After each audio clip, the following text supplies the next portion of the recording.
Assalamualaikum mbokk yi xarit yu Lougaré TV bismillah. Donc encore une fois on est là aujourd'hui. Je rappelle que ñoo ngi nekk vendredi 29 juillet 2022. Alors c'est le matinal ñëwaat na tey ji nag ci suba bien sûr encore am mbégte waxtaan ak yéen d'autres actualités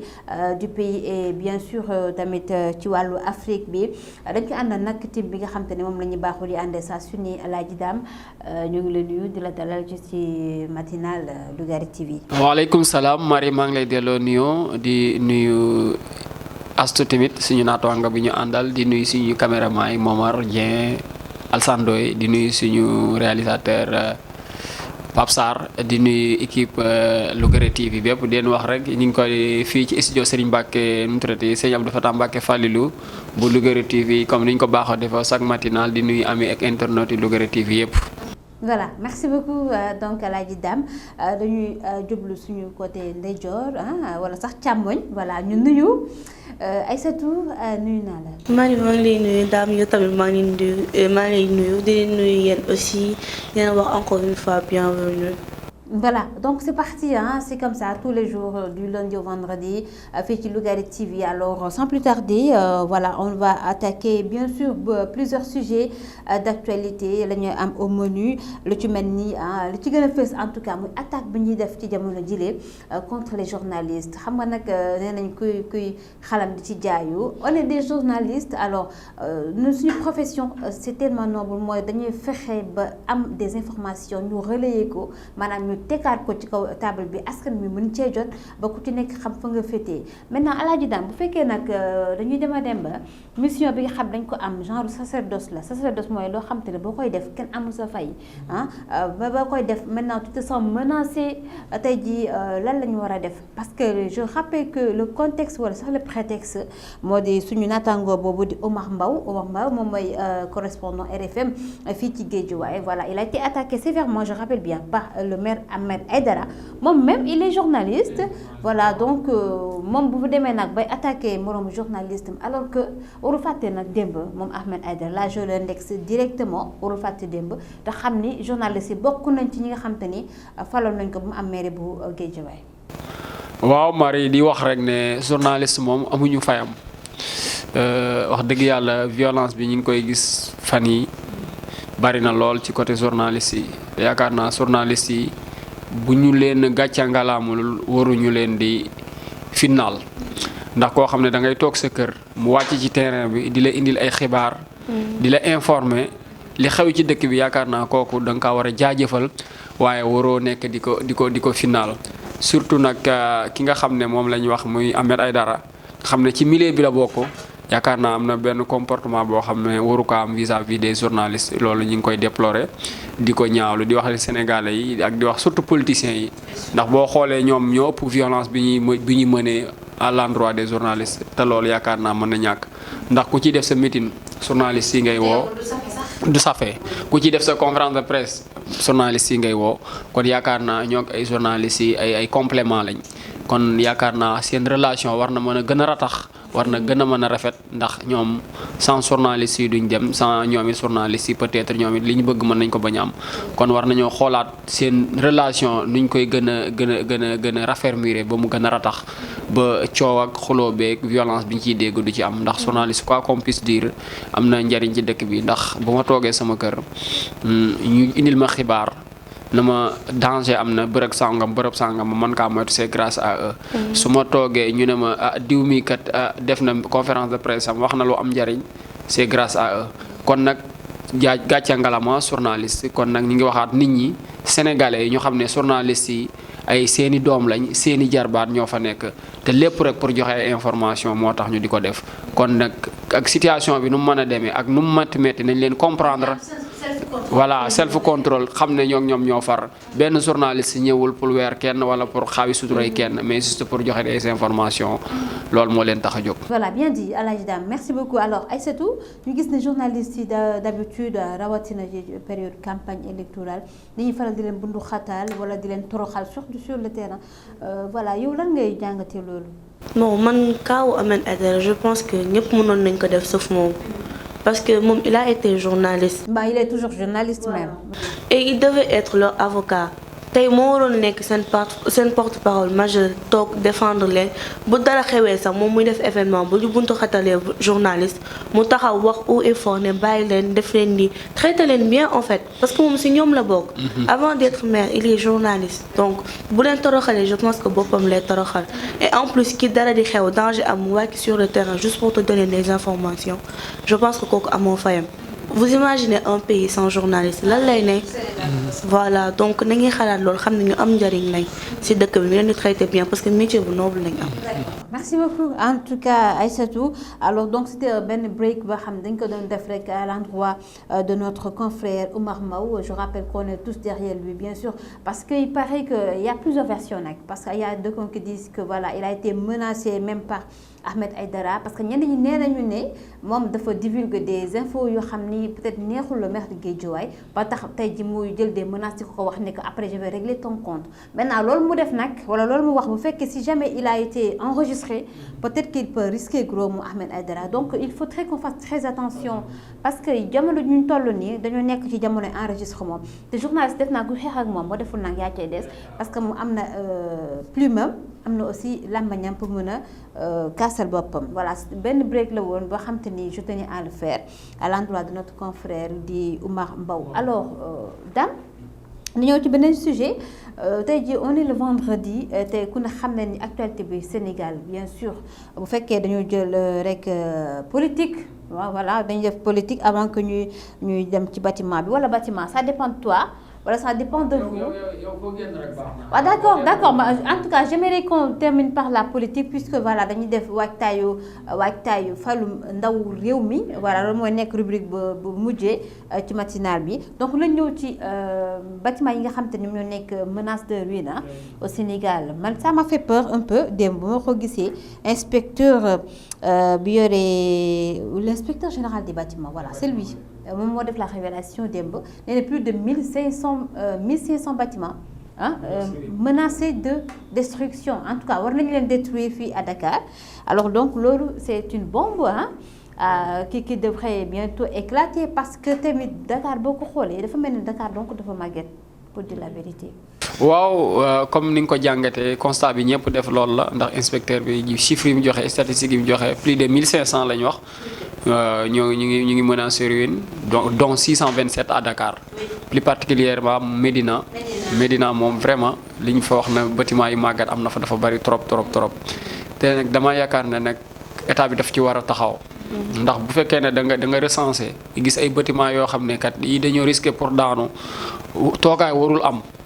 tamit Sénégal foog ñu bàyyi lenn maanaam boo jiitee réew parfois bul xool ku la mere parce que yow li ngay def ngir njariñu askan yi moo tax pour sàmm dund doomu aadama yi moo tax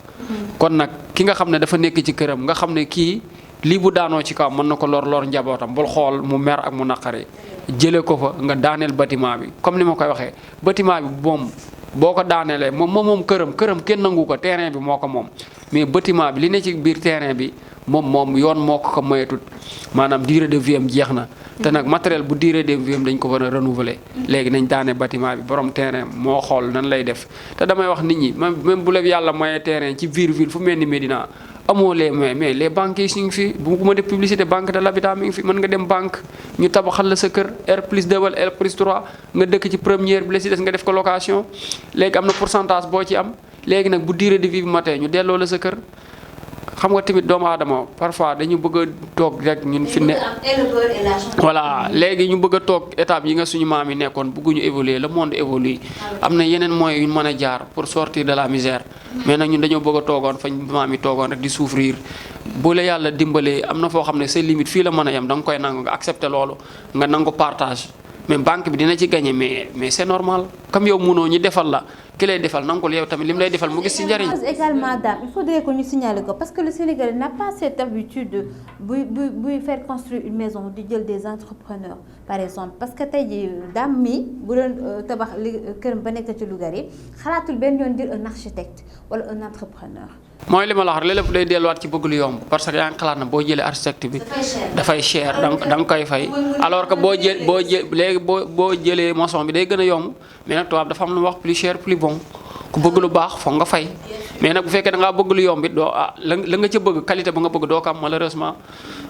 kon nag ñu gën a vigilant waat ci li may wax rek li may rappeler ci construction yi agent de contrôle yi inspecteur des bâtiments moom tamit ñu def seen liggéey ndax am réew buñ la dénkee surtout li nga xam ne dafay dem ci dundu doomu aadama da nga war am taxawaay boo ci war a taxaw ba dégâts yi même bu mënul jeex sax mu wàññeeku. Oui. Voilà donc Aïssatou man question bi ma lay posé moo di rek en tout cas fi ñu nekk rek doy na ci misaal parce que tey jii di nga gis kër yu bëri yoo xam ne respecté tuñu leen normes par exemple dañuy wax ni d'habitude kër boo xam te ne am na plus de 4 étages dafa war a am normalement ascenseur. Alors que waaw di nga reetaan parce que chaque jour booy yéeg yaa ngi bëgg a dee man mi su ma yéeg maa ngi bëgg a dee et voilà et je tenais à le dire donc tey jii Sénégal dafa mel ne respecté tuñu dara ci côté construction. respecté tuñ ko parce que da ngay gis maçon na ma yàlla baal maçon koñee rek ñu jël confier leen seen kër affaire yooyu noonu en plus pour ñi nga xam ni seen kër yi baaxatul man hier j'ai eu à parler avec des amis indirectement ma laaj leen kenn ki ne ma ñoom seen kër maam moo ko moomoon mais dafa gaañu léegi moom papaam ak rakku papaam yi kenn nangul génn parce que dañ naan ëppale woo ma fi nu ma dem du luwee ji parce que sama kër papa la l'autre elle m'a dit que sama maam nee na fii kër cosaan la kenn du ko daaneel kenn du ko yëkkat te kenn du ko jaay ma ne ko léegi yéen vous vous sentez pas en danger quelque chose comme ça mu ne ma chaque jour dañ koy xalaat saa bu ñu tëddee ba yow dañuy sant yàlla parce que à chaque fois dañ mën nañ ne dal bi mën na wàcc suñu kaw mais sama papa su ma ko waxee def ma naan kër gi sama kër papa du ma ko génn du ma ko bàyyee kenn donc loolu tamit xaw ma man inconscience la xaw ma bëgg la xaw ma la man je comprends pas parce que dono baax na mais réew am moomal sa bopp tamit baax na à un moment donné à un certain âge nga dem ba am ay doom am jabar je pense que waroon nga am loo moomal sa bopp moo gën ngay xëccoo ba lor sa njaboot moom amul njariñ franchement. Donc Alaaji Dame les réalités socio-culturelles Aïssatou wax na ko sànq xam nga Sénégal dafa am lu ñu doxee par exemple am lu ñu gëm këru cosaan la boo demee Médina bari na fa torop kër yu am baraak yu ci bëri ay këru cosaan la dañ ne kenn du ko dajji kenn du ko daaneel alors que voilà donc mën na nekk des menaces pour les populations. xam nga cosaan dëgg la mais cosaan bu ànd ak sécurité baax na ci. cosaan buy sàmm sa bakkan ndax boo dee du dootal cosaan. kon nag bu ñuy bàyyi cosaan it xam nga bâtiment mën nga architecture bi mën nga ko préserver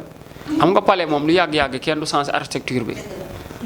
assemblée kenn du changer architecture bi xam nga lan lañ mën a changer mën nañ ko rénover mën nañ ko defaraat ba mu dëgër waaw comme building niñ ko defaraat ko ba mu dëgër loolu yàqul dara mën nga bàyyi architecture bi noonu teewul nga defar ko mais dundu doomu aadama dañ ko war a fonk ay dal yu daanoog yooyu Sénégal daf ko war a dépasser vraiment ay dal yu daanu ci kaw yi nit moom loolu moom c'est inadmissible en période de 2022 ñu nekk foofu war nañoo déplacer yooyu kon nag aada yeeg cosaan yeeg yëpp c'est beau baax na waaye bala ngay wax aada ak cosaan day fekk nga am vie nga nekk ci jàmm kon nag nañ bàyyi loolu xel këru famille dëgg la mais teewul ñu defar ko ba mu am sécurité waaw bu la neexee mën nga dëkk sa këru famille mais nag fi nga dëkk na am sécurité waaye xam nga tëdd ci di nelaw waaw da nga yeewam doo yeewu loolu fi na mënu ko passé waaw kon nag ñu bàyyi loolu xel. Voilà donc mesdames et messieurs je rappelle que yéen a ngi fii ci Lougaré TV di suivre seen matinale aujourd'hui ce vendredi 29 juillet 2022 alors sans plus tarder dañu ñëw ci voilà bien sûr la partie politique je rappelle que dimanche inchallah donc J-2 seulement moo des pour ñu amal nag li ñuy tuddee élection législative donc le Sénégal qui doit donc élire ses députés au nombre de 56 n'est-ce pas si je me trompe vous me corrigez voilà 165 voilà 56 moo nekk sama xel 165 députés 56 en tout cas am na fu ma gis le chiffre 56 je ne sais plus où voilà 165 députés le Sénégal wala élire ce dimanche même et aujourd'hui la Sénat mi ngi def des assurances en tout cas pour wax ni tout est fin prêt pour que élection yi mën a jàll si yoon parce que je rappelle am na voilà 750 bureaux de vote yu nekk au niveau de la diaspora 58 voilà ñoom ñoo war a rek jàppale ñi nga xam te ñoo nekk bitim réew pour ñoom it ñu mën a def seen devoir citoyen mooy maanaam aller voter maintenant fii au Sénégal nag 15 000 et quelques bureaux Merci beaucoup pour les chiffres. Donc, nous l'avons étalé un peu partout dans le pays pour que tamit ku ci nekk mën a dem voter ji. Donc, Dame, Inch'Allah, dimanche lay doon, week-end électoral la ñuy am. Li ci des bëriwul, ñu gis ne déjà puccu yi tàmbali na xat, on peut dire, parce que wàllu wala waa wàllu la, voilà, ñoom nee nañu le pape du Sopi dafay ñëw tey ce vendredi, Maître Abdoulaye Wade aujourd'hui avec l'âge de 95 ans, voilà, il fait partie de la liste des députés. Bon, tête de liste. xam nga ça paraît un peu ironique moo tax mënuma ko sax wax donc daam côté boobu dama lay bàyyi rek nga développé la ci non sama maam la non sama maam la moom ñëpp ko bëgg yàlla moo ko defal loolu mais xam nga tey jii yërëm lañ ko gën a def que di ko voilà que di ko bàyyi muy vraiment. waaw surtout loolu moom voilà loolu moom je suis d'accord avec toi vraiment ndax boo xoolee góor gi à 95 ans. moom retraite politique am moom leer na waaw dafa war a dem noppalu ji wax dëgg yàlla dafa mais malheureusement non peut-être ñoom jàpp ne ñi ko def tête de liste cofeel gi Sénégalais yi am ci moom xam naa moo tax ñu def ko mais nee na tey dina ñëw mais je ne pense pas que retour de Wade bi mën a changer dara ci élection yi waaw dina koo xam moom li mu wax moom nee na bu bàyyee politique rek moom yàlla tere mooy day génn na àdduna nee na moom politique ci deretam la nekk peut-être loolu moo tax te ku ko xool xam ne citoyen la nee na day ñëw pour accomplir ses devoirs civiques nee na nag dina ñëw bu ñëwee point E lay ne moom bureau 2 la war a voter centre Fadilou Mbacké bu point E Pape di Soppi daal kon mën nañ ko xaar selon les informations tey jii dina ñëw incha allah Sénégal loolu daal moom mooy actualité bi waa Yewwi nag moom ak ki waa Wallu jàppale nañ ko comme un coup de pouce retour de Pape di Soppi. Non, donc je n'y pense pas parce que boo xoolee élection yi li ci des bëreetul samedi moo ci des ndax ñëw Ablaye Wade man jàpp naa ne warul mën a influencer lu bari ndax ki bëgg Ablaye Wade nekk fi ak mu ñàkk fi nekk danañ ko voteel. mais mën na nekk coup de pouce. waaw mën na nekk coup de pouce parce que li ma la wax Ablaye Wade nit ñi dañoo am cofeel am na ñoom dañoo am cofeel ci moom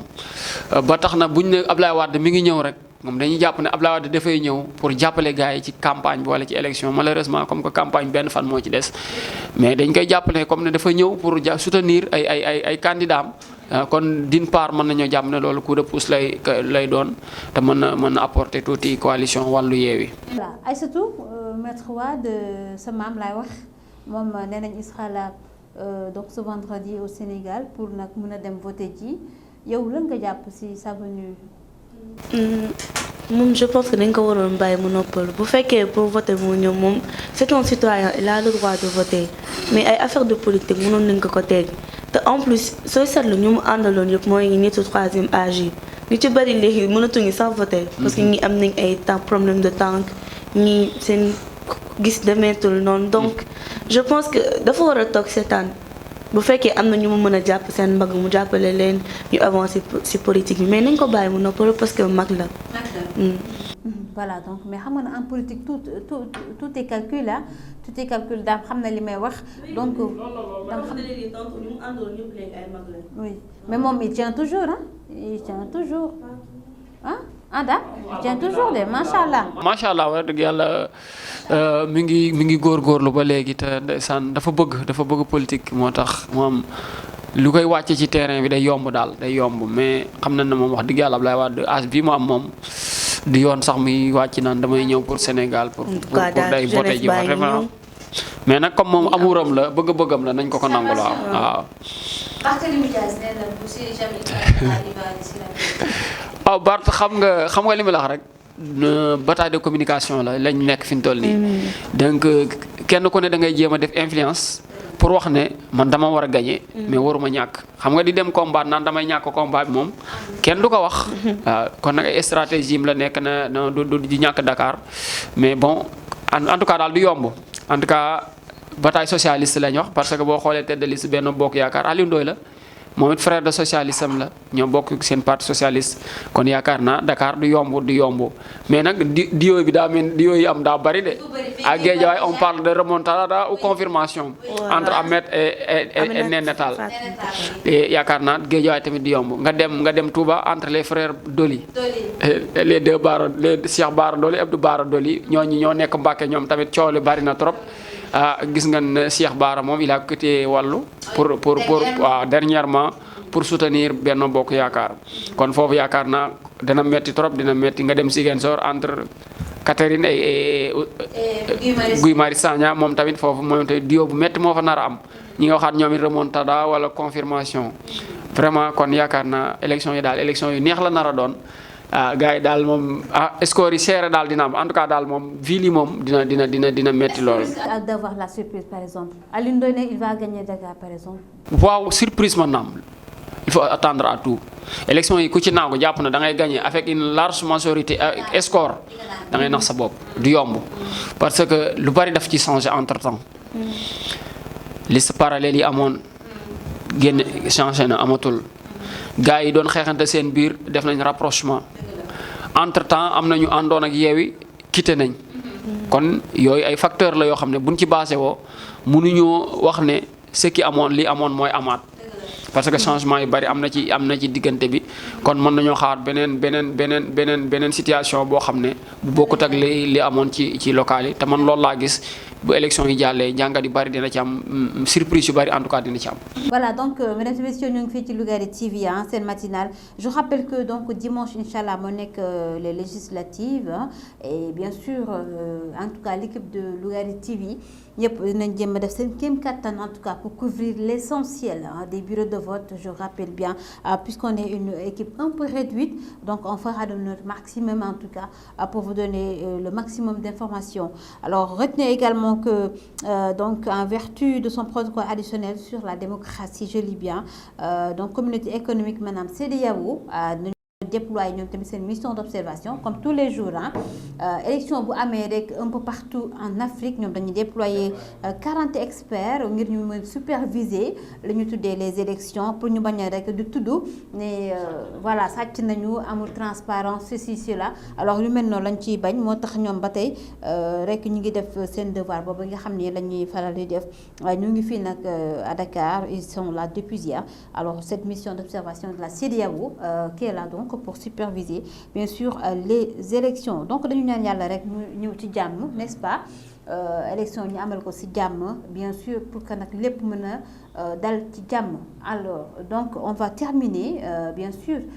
Dame ak la nga xam te ni ba tey mooy le concept bi nga xam te ni Lougaré TV indi na ko maanaam waajtaayu fàllum ndaw réew mi bien vrai qu'on parle toujours politique mais tey ji li ñuy wax mooy par exemple lan moo tax nit war a dem voter ji man la question boobu laa lay poser lan moo tax tey ji Marie war a jël sa carte dem voter ji. Merci Marie pour cette question bu am solo nga wax pour que nit ki dem voter ji lan moo tax nit ki dem voter ji benn ci réew mi nga dëkk nekk citoyen am fi ay devoir am fi ay droit war a xool sa ëllëgu réew ci yan loxo nga ko war a teg ndax je le répète toujours Olof Njaay def ne ku tànnalul sa bopp ñu tànnal la te ku ñu tànnal mën ngaa bañ am la la gënal ba tax na kon nit ki li gën a dal xelam mooy mu dem tànnal boppam citoyen bu ne war a dem le 31 juillet 2022 bu xëyee na dem mu tànn ki nga yaakaar ne bu ko dénkee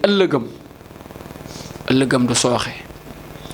kon loolu yaakaar naa mooy li ci njëkk beneen bi mooy boo toogee demoo tànn ji ñu dem tànn ji keneen ki nga xam ne ëllëgee mën naa indil réew mi jafe-jafe tu es coupable tu es responsable kon nag ñaari facteurs yi ñaari facteurs yooyu buñ ko combiner dafay tax citoyen bi war a dem mën a wote ji ndax réew dafa am solo boo koy dénk war nga kaa dénk koo am kóolute ci moom koo am yaakaar ci moom ngir bu ëllëgee li ngay xaar ci moom mu mën ko matale. kon nag citoyens yëpp maa ngi leen woo tous les sénégalais sénégalaises yu dem wote ji ci jàmm ñibbi ci jàmm xaar résultat yi génn ci jàmm ñi dem doxe leneen ci jàmm Sénégal continuer di nekk Sénégal. Aïssatou tey jii lan nga gis ni moo war a mën a tax nga mën a dem jël sa carte voter ko ki nga xam ne moom nga wóolu sans influence. man su ma demee di voter c'est parce que peut-être am naa lu ma gis loo xamante ne war nañ ko changer ma gis ni kii mën na ko changer wala ma gis ni ki fi nekk lu muy def baax na war na continuer toog fi ma dem voter ko pour mu toog fi vote c'est quelque chose boo xamante ni dafa yaatu en fait du loo xamante ne lu ndaw la parce que mën na indi changement au pays yëpp comme mën na indi négativité comme positivité lu positif donc je pense que waruñ ko jël à la légère jógal nga dem nga voter ji parce que un choix. voilà personnel en plus c'est pas parce que sa yaay dafa ànd ak kii wala sa papa moo tax nga ànd ak moom tu dois être libre c'est un choix qui est libre en fait bu ruus en fait sama yaay kii la àndal sama papa man kii laa sentir moom laay àndal ëllëg bu defee lu baax ma xam ne man maa tax man ci ñu ko jàppale laa bokk bu defee lu bon tamit ma xam ko mais mère yeeg paa yi aussi damaa dégg loolu dama ko bëggoon lancer ma toog am koo xam ne doomam dafa ne ko man du ma voté ba am na parti moom paa bi parti boobu la nekk doomam ne ko du ma voté loo mu ne ko soo ko voté loo ma doog ak yow àdduna ak àllaaxira moi j'étais choquée parce que je me disais que doom boo jur léegi politique kese moo tax nga war a dëgg mu àdduna ak àllaaxira te en plus ñoom parents ñoo lay yar ci dëgg ne la da nga war a def dëgg ak bu ñu lay rey sax waxal dëgg voilà donc man sa kanam damay wax dëgg kii laa àndal moom laa sentir pourtant dëgg laa wax mais tu me pousses à mentir parce que tu me dis que soo defee li ma dëgg yow àdduna ak àllaaxira dama naan la kon moom laa àndal juste parce que tu es mon père alors que sentiruma ko léegi hypocrisie foofu lay commencer voilà seen choix na nekk loo xamante ni c'est personnel encore une fois bu leen ragal def leen ni ngeen sentir suñu jeunesse bi da nga war a nekk loo xamante ni jeunesse bu intellectuelle lay nekk jeunesse boo xamante ni da ngeen di xam li ngeen bëgg ngeen muus ngeen yeewu ngeen di xalaatal seen bopp bu leen nangu kenn di leen xalaatal et sachez que vous êtes libre de faire vos propres choix mu ngi noonu loo xam ne doo leen ko regretter après voilà. Merci beaucoup Aïssatou. Alors Dame, le dernier mot. Sport nag may bàyyi suñu sport yi. On me fait signe que on n'a que 2000 bon bu la neex aussi on peut faire. rek suñu gaynde rek laa leen bëggoon a mën avec le retour de Krépin Diatta. waaw Krépin vraiment nee nañ léegi Krépin ñëwaat na ak jàmm. sant mi ngi ci forme de mi ngi waajal coupe du monde bi te yaakaar naa loolu bonne nouvelle la pour Aliou Cissé. waaw Krépin moom bu nee. mais malheureusement Moussa Sport n'est pas là mais bon ñu cof ci rek. jël ci tuuti rek jàll. vraiment ñi ngi content ci loolu vraiment Krépin moom kenn ku ne xam na ne waaw une longue absence waaye avec bi ma amee blessure ligament croisé yi boobu ba léegi ñu ngi toog quelques mois yoo xam ne duggul ci pelouse bi kon nag bu ñëwaatee def entraînement nekkaat forme dañuy am lu may di ko kontaan di ko rafetlu en tant que sénégalais di ko wax ne yàlla na ko yàlla lafal cet coupe du monde bi di ñëw mu mën cee participer boo dee Sénégal mën am ay performance yu mag en coupe du monde Qatar bi. En tout cas Qatar moom c'est la photo de Sadio Mané qui flotte au Qatar. Oui vraiment. mën na finale Qatar en 2022 loolu ne mën na ne ñi di fi coupe du monde bi sax incha allah dina baax mais dernier mot mooy li ma wax rek di lancer appel à tous les jeunes man moom toujours damay wax tous les jeunes. parce que boo xoolee violence paa ak mère moom doon gis ñuy xeex moom. non waaw kon nag appel bi ci jeunes yi laa koy def jeunes yi ñooy xeex ñooy sànni xeer ñooy xuloo ma leen di wax ne l'avenir vous appartient waaw te xuloo xeex jeex na léegi. une simple carte nga prendre une décision sanctionner ou soutenir. kon nag soit baa ngi noonu jàppale leen wala ngeen sanctionner. jërul xeex jërul xuloo 31 juillet. ngeen dem xool le bon choix ngeen def ko dem ñibbi seen kër que le meilleur gagne ñu jàll ci leneen. maa ngi nuyu nag. amee internet yëpp. di nuyu waa Lougaré moom mënuma leen a bañ a nuyu maa ngi nuyu waa Lougaré gépp waaw di nuyu waa Lougaré gépp waaw. di nuyu tamit waa Guédiawaye mënuma leen a bañ a nuyu di nuyu président Ndiogou Malick Dieng ak toute l'équipe technique de Lougaré TV jërë ngeen jëf. Voilà, merci beaucoup à vous Dame, merci également à vous Aïssatou. Alors chers internautes itamit ñu ngi leen di jaajëfal bu baax ci teewlu bi. Voilà, di leen jox rendez-vous inchallah lundi et bien sûr après qu'on est allé voter ce week-end. Je rappelle que week-end électoral la ñu am fii ci Lougaré TV également. Alors il faut suivre information yi nga xam te ne daañu leen ko jox bu neexee yàlla ci dimanche gi samedi gi également vous aurez des informations sur donc voilà les préparatifs de ces prochaines législatives. Alors soyez au top, nous inchallah nous serons au top et on vous donne rendez-vous demain inchallah.